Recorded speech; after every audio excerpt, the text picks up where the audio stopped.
I've had a long history with the Russian government. As a member of Congress, I visited Moscow.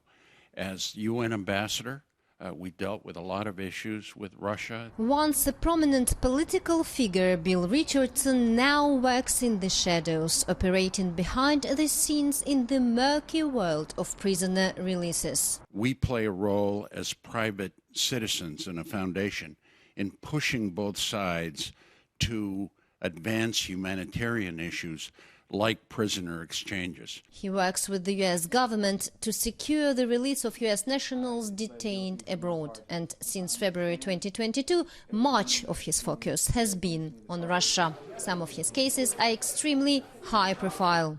We participated in the Brittany Griner and the Victor Bout. There are other cases in Russia of Americans that we're participating with and having a dialogue with members of the Russian Federation. We also had worked on Paul Whelan's case in the past, in the Trump administration. But there are others whose identities he prefers not to disclose. So how does he do it? His work as U.S. Energy Secretary gave him access to some of the top Russian circles, and the rest, he says, comes down to diplomacy.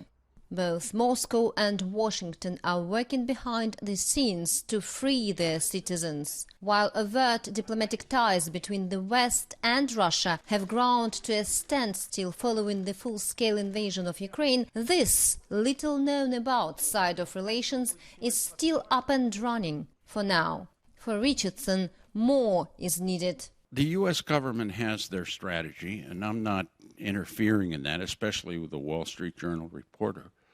But the strategy is basically dialogue. And, you know, what the Russians want in exchange are Russian prisoners. Although he freely admits relations are very icy, right now he's holding out hope for two other detainees he's working to free. The negotiations are maybe going a little slow, but we're still talking, and that's positive.